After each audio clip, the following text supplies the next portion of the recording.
Hey BookTube, it's Jackie. How's it going? If you're new to me and this is the first time you're seeing my face, hello, what's up? My name's Jackie. I sit on my floor and I talk about books. So I hope that's why you're here, because that's what's going to be happening. If you're not new to me, thank you for always tuning in. The continued support, I really do appreciate it, guys. So I am bringing to you my week 16 weekly wrap-up, and this is from April 19th through April 25th and all my reading shenanigans in between. And I had a doozy of a fucking week. I had another slam dunk finish, and I am raring to fucking go. So let's talk about it. So grab yourself a drink, have yourself a seat, and let's get talking some books. Okay. All right. So, week 16, I completed 2 books, an audiobook and a physical book. I'm going to talk about the audiobook first, because it's not as cool. And I really just want to like gush about the other one. So we're just going to get the other one out of the way real fast. So, the audiobook that I read was The Rebel Pirate by Donna Thorland. I gave this thing 3 stars. I gave the first book in this series 3 stars as well. This is the second installment to the Renegades of Revolution. It's a historical fiction, American Revolution era. We feature pirates. We have sexual assault off page, child abuse, and a father-son weird love triangle. Yeah. Thought it was going to be a slam dunk finish because pirates, father-son taboo love triangle. Fuck yes. Boston. Fucking A, come on, let's do this. Actually, this isn't even in Boston. This is set in Salem. Even freaking fucking better, okay? Marblehead, let's go. Let's fucking go. It just didn't hit very well. But I did give it 3 stars because it wasn't bad. But a quick summary, we follow Sarah Ward. Sarah is a pirate's daughter who takes Captain James Sparhawk hostage when he tries to take her ship and press her little brother into the British naval service. Okay? A chest of gold is removed from this ship in trade for Captain James Sparhawk. That's kind of the old trade here, right? A scurry takes place, and Sparhawk actually ends up protecting Sarah's little brother, Ned, and this indebts himself to Sarah. Ned actually falls overboard, and Sparhawk goes in to get him, which is like, what? Because it's customary back then that if you fall in dark waters, you're basically fucked, okay? We're not going in after you. Just learn to fucking swim, you know? But he becomes indebted, or Sarah becomes indebted to him for this. So in return, he is hurt in the process. So instead of really keeping him captive, she decides to take him to a doctor that can help him actually fix his hand so it'll still be usable. So he's not going to be lame the rest of his life, and he can still remain to be a captain. But as our story unfolds, after he's taken to the doctor and a skirmish happens and he has to escape and Sarah is asked to follow, we learn about Sarah Ward's family's debts and an affiliation towards her former lover, Michael Wilde, and a family lineage that has been stolen. I mean, there's a lot going on in this book, and some connecting of souls, okay? After the initial setup of this book, a lot of shit gets thrown at you really fucking fast, which is not a bad thing. Not a bad thing at all. However, I wasn't expecting that. And it was a lot of stuff. So, what worked first? The original plotline. Love this. Loved daughter of a pirate, captures a captain of the British naval fleet, except she is a loyalist. She's not a colonial. Or what they were called, the rebels. She's just wants to be left the fuck alone, okay? But she was raised as a young lady, even though she's a pirate's daughter. So she's like the best of both fucking worlds. You think I love this bitch, alright? Love her.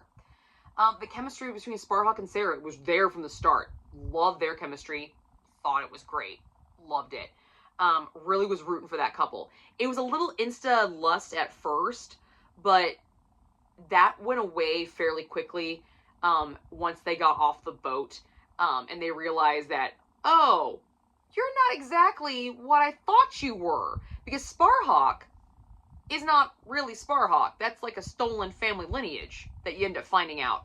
And Sarah Ward has a whole fucking past that should be a Jerry Springer show, okay?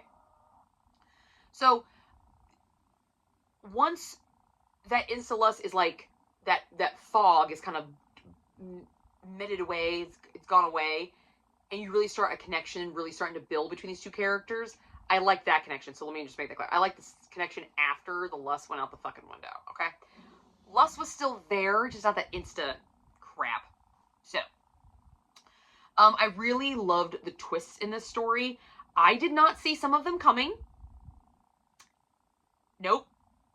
But, some of them I did. And that final one, get out. Get out. Mm-mm. Nope. Didn't see that one coming at all. What? I was like, damn. At that point, I was like, shit, she's been through a lot. Like, let's just throw some more on top of it. It's fine. It's fine. It's like that dumpster fire is like, oh, okay, that's cool. Let's just keep coming. You know, it's great. I also really enjoyed the constant movement. There's not a lot of dead time in the story, which I do find a lot of times in American Revolutionary stories. There tends to be a lot of dead time, at least in the ones that I have read, and there really wasn't. I think it's because you had that seafaring aspect, that pirate, that espionage, that subterfuge, all this, and you also have multiple storylines going in this story, so that does definitely lend to its progression and you getting through it quickly. However, what didn't work, the author is doing a lot of really cool fucking things. Ex-lover, pirate, daughter, captain with a very dark lineage. Then we've got this suitor over here that comes out of nowhere, and you're like, where did you come from? Why are you being nice? What's your motive? What's going on? We learn there's other shit about that dude. What is going on? Then there's the brother who has the whole I'm actually not straight thing going on during the revolutionary time. So, you know, there's a lot of stuff. Lot of stuff coming at you. And then you got Ned, the little brother, who's just like idolizes every fucking male in his life because he doesn't have any decent males in his life at all. He's got a sister. And his brother Benji's up in England because, well, that's where he was sent. Yeah. To deal with his affliction. Yeah. So there's just a lot of stuff going on. And there's nothing wrong with that. However, when you have that much stuff going on, you need detail. You need clear, concise detail. And there wasn't enough detail to really separate these storylines and make them their own. Are they all part of the same story? Yes. But I still need to see the beauty of this one storyline. Like, why is this important to be by itself? Why is this? Before you start connecting all the pieces. Because all of these stories are important, but when I get them connected, I don't have any of that fine detail in these individual stories to really appreciate the grand picture that was built in front of me. So I needed more detail. And honestly, again, really cool. There's a lot of stuff going on, but you need to narrow the scope of the multiple storylines because we've got an LGBTQ one over here. We've got a pirate one over here. We've got a taboo fucking triangle this way. We got some espionage. We got some final betrayals over here. We got some scandalous shit over here. You know, like, narrow the fucking scope. Like, make it just a little bit narrow. Like, just fine tune that. Cone that, like, funnel that thing in. You know, funnel it in. But, yeah, I didn't have that. And that kind of sucked. Because this book had a lot of promise. And when that happens, it's hard to save that. It's really hard.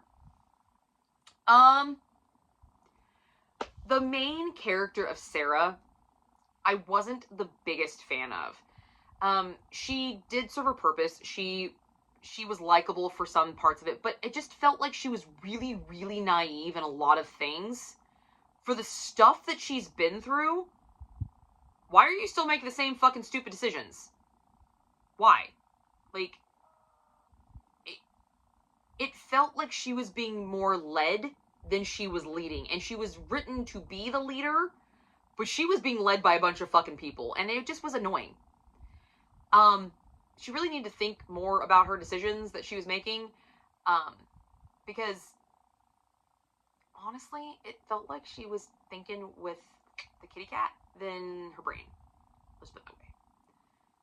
And it didn't really work out for her the first time. Or the second time. Or the third time. So, you know, I I feel for her, but be smarter. Like, you were written to be this smart, intelligent, savant. Like, you got you one up people, all sorts of stuff, but you make a lot of stupid decisions. And most of your getting out, like, of snafus was because somebody came to your rescue. And you didn't think they wanted something. Well, you knew they wanted something, but you kept doing it anyway. Like, you kept going along with it. Because it was the easier thing to do, but yet you complained about it? Like, what? No. Didn't like that. For spice rating, I gave this 1.5 chili peppers. There was a hot scene. There was that chair scene, which was dope. Liked it. Very, very nice. Liked a good dominant moment. I was very happy for Sarah in that moment. I was very proud of Sarah in that moment. Very well done, lady. Very well done. Very, very well done. There was tension in this story between Sparhawk and Sarah, for sure. But there was not enough tension to warrant the bond that each other thought that they had for each other towards the story. I started to see their real connection, but it wasn't strong enough to warrant the reactions that we were getting. It needed to be stronger. I needed to see more evidence of it, and I didn't, because there was also other shit going on. So, yeah. And I like the almost taboo element. I don't really like the word taboo, but it fits for the scenario in this. I enjoyed that. I kind of almost wish she would have done it. It would have made this... I mean, yeah, that would have added another fucking storyline, another fucking scope, but I feel like it would have infused the story more, and it would have been awesome. Yeah, I feel like that was a missed point, and she probably should have jumped on that one, for sure. Yeah. All in all, I gave this 3 stars. This is the second installment to this series, and there are 2 others. I don't know if I will be continuing with this series, just because the first book took me forever to get through because it just wasn't holding my interest, and this one was just, there was so much I couldn't actually be interested in one specific storyline. Because there were so many going on, and they weren't giving me enough detail to really be intrigued by either one of them. I just had to kind of wait it through till I saw the whole picture. The whole picture was cool, but, yeah. So, I don't know if I'm going to be continuing with this series in the future. But, let us get to the star of this week, and that is another 5-star read, A Voice in the Wind by Francine Rivers, the first installment to the Mark of the Lion trilogy. 5 stars, people! 5 stars. Francine Rivers does it fucking again. Bitch rules. Thank you. So, this is a Christian historical fiction. I started picking up this book for the Francine Rivers Book Club hosted by Oceana Reads. I'll link her in the channel in the down box below. The live show for this is Saturday, May 2nd. And I will link it up here, or I'll link it somewhere here once it gets posted, so you guys can go check it out.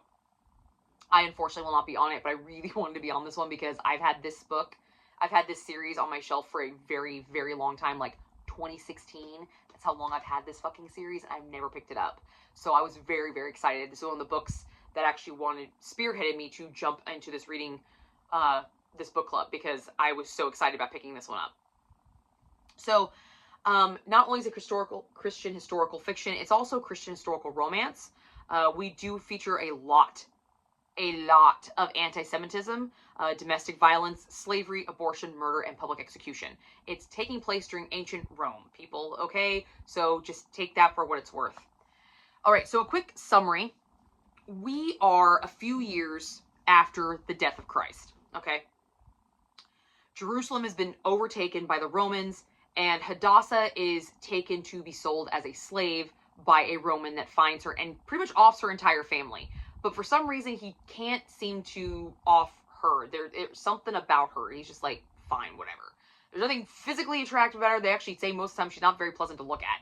But there's just this aura about her that people seem to resonate with. So he decides to takes her to slavery. She is sold as a slave to the Valerian family and given to their daughter Julia as kind of like her servant. Okay, there's another character of Atreides. I think I'm saying his name right. He is defeated by the Romans. He is I think he was a Gaul. No. Thracian? I don't know. He was the chief of his people, and he was defeated by the Romans, and he was taken and sold into slavery. But he was sold into slavery as to be a gladiator, because he is very militaristic, and he is a dope-ass gladiator. He takes no fucking prisoners. He's amazing. He is like reading Spartacus. If you ever watched the show Spartacus, I was envisioning Spartacus the entire time of reading Atreides' parts. Anytime he was on stage, it was Spartacus for me. Not even gonna lie about it. But he ends up in Capua, okay? Now, we also follow the character of Marcus, which is the eldest son of the Valerian family. Julia, who received Hadassah as a slave, this is his younger sister. Okay, Marcus is the eldest son of the Valerian family, and he notices Hadassah the same kind of peaceful manner, and that's when you start realizing that it's something about her. Everybody she's come into contact with remembers her. Not for her looks, not for her beauty, not for anything she says, just this aura about her. Like, she's supposed to be preserved. As the story progresses, these three lives start to intertwine in love, blood, and faith. And it was so fucking epic. Oh my god, let's dive in. Okay, so what worked? The amount of quiet faith in this book. And when I mean quiet faith, the faith in this installment is private, but very, very present.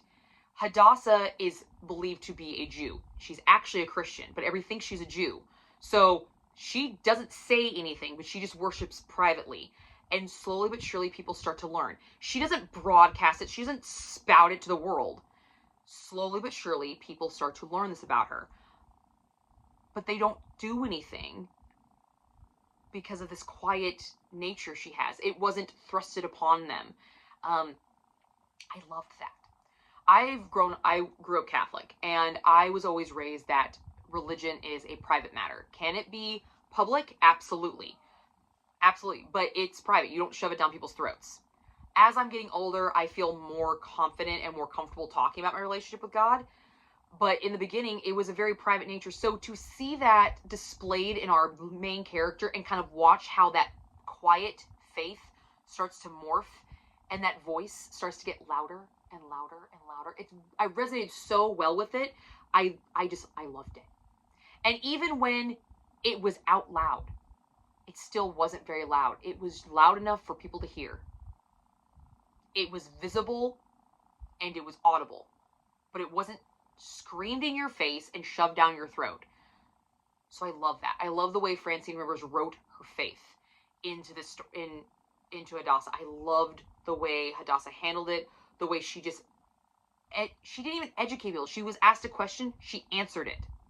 She never lied. She answered the question with the stories of the Bible.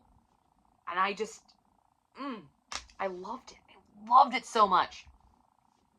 Marcus and Hadassah's slow burn. I don't really like super slow burns. Like, I can't tolerate them sometimes, but this was so freaking slow and epic because it was genuine.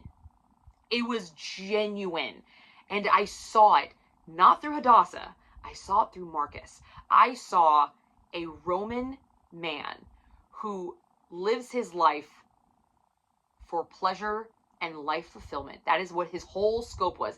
He didn't care as long as it brought pleasure to him and happiness to him.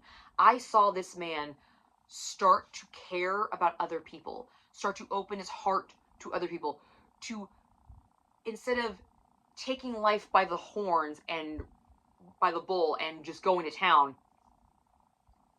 gracefully walking into the arena and just enjoying the ambiance and the story, not having to be the center of attention. I fucking loved it. And through Marcus doing that, you start to see how he starts to fall for Hadassah. And it is just heart-wrenching because you know their stations in life. You're just like, he's a Roman citizen. She's a slave. This is not going to freaking happen, people. It's not going to happen. But I want it so fucking bad. I wanted it, and I loved it. I loved that pining that she pulled from me. I just, ate it up. Ate it up. Julia's character arc. Okay, I'm gonna be perfectly honest. I do not like Julia as a character, and you're not fucking supposed to like her as a character. You're not supposed to like her. You're supposed to pity her and feel bad about her. And then when she starts to grow up, you're like, wow, I don't really so much pity for you. And like, pity is like, I feel bad that you're always left at home and you have to be underneath your brother or your father because you're a woman. As she gets older, you start to pity her for her choices.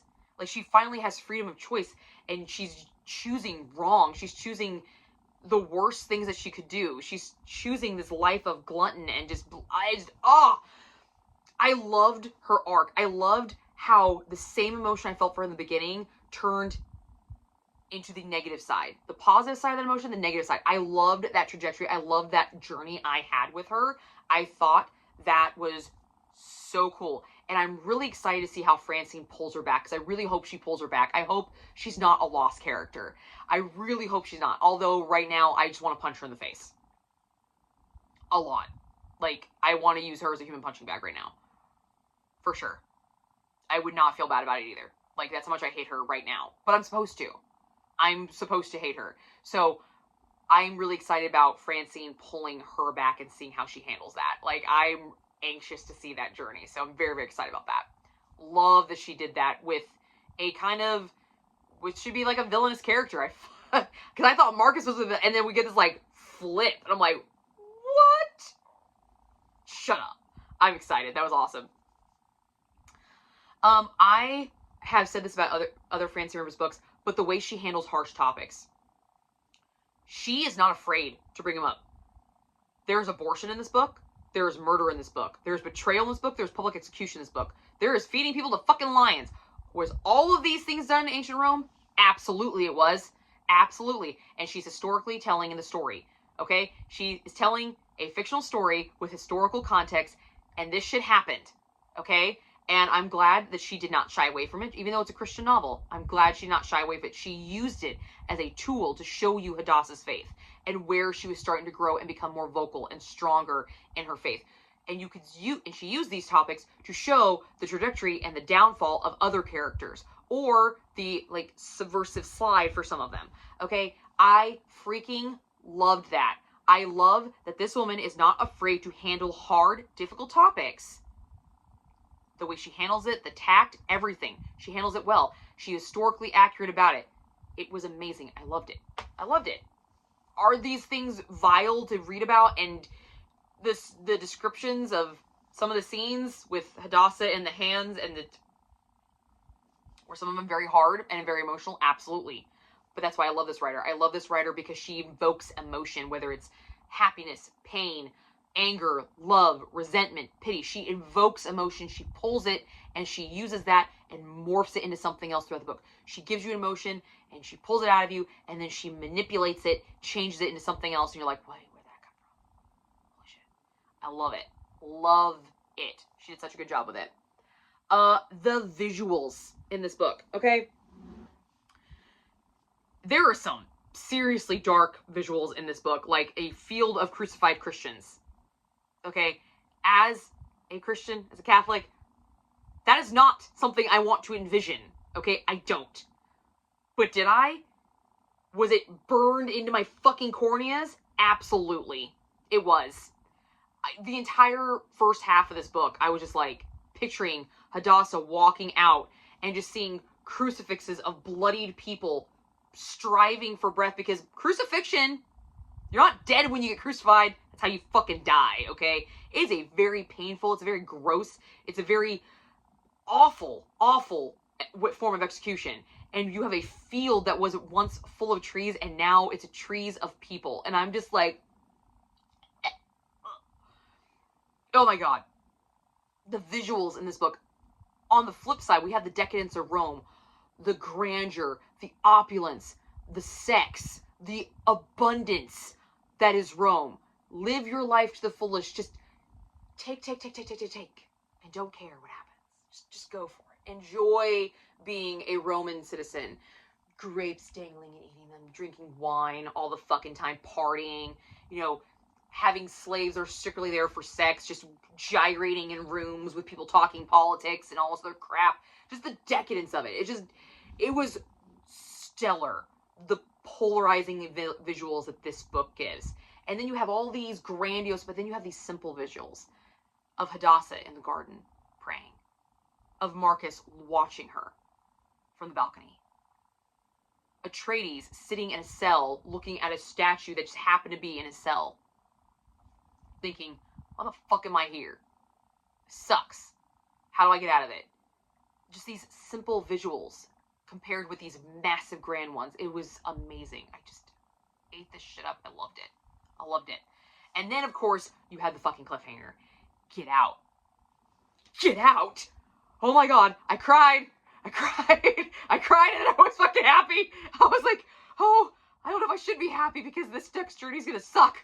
I feel like this next journey is gonna really, really suck. But oh my god, the heartstrings are pulled. That cliffhanger, it invoked everybody. And I was like, oh, shut up. I can't with this. I can't. Just, oh. It was so fucking good. So good, guys. It was so good. So good. That cliffhanger was worth everything. It was worth all the slow moments that people might complain that this book is too slow moving. There's not enough action happening.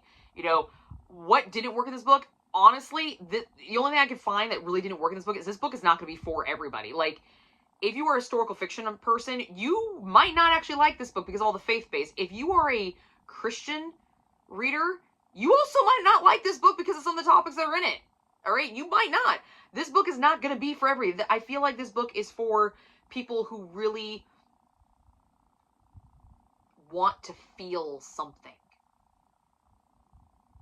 And that's why it might not be a popular pick for a lot of people, because some people just read to escape from the feelings they're having. This one makes you feel everything. It's not an escape. It's like a really small therapy session, a really long therapy session for that matter. Yeah, it's like a 500-page book. It's pretty decent. Pretty decent. Yep, it's like 500 pages. So, yeah, I had a great time with this book. Now, as for a spice rating, I gave this a single chili pepper. There is a very slow burn, and we do have some fade to black scenes. There is sex in here, but it's all fade to black. But there is some tension between characters, and you feel it. You feel the burn, and you want it. And you feel the lust in other characters. So, for that, I'm giving it its one chili pepper because some of those visuals are of people. And they're quite nice. They're quite nice indeed. If you've ever watched the show Spartacus, not the movie Spartacus, the show Spartacus that was on Starz, I believe it was on Starz. Yeah. Gladiators, man. Fighters, I'm like, what can I fucking say? I love them. Yeah, they are yummy. Yep. Absolutely. They are an aphrodisiac in itself, and this book does not hide from the fact that that actually fucking happened. And it still does today. It does. It does. But I had a great time with this book. 5 stars. Cannot wait to pick up the second one. I'm actually reading the second one for next month's Francine Rivers book club. So we're reading this trilogy in a row. So I get to find out what happens very, very soon. So I do not have to sit on that cliffhanger very long. So if you are looking for historical fiction, if you're looking for Christian romance, Christian historical romance, slam dunk finish right here. And another 5-star from Jackie. This year is banging in reads, guys. Like, seriously, I am killing it with the reads. I got so many good ones lately. I'm so excited. Let's just keep this ball rolling. Let's keep going. Let's go. Let's go. That's what I got for you guys today. I will see you guys all soon with another video.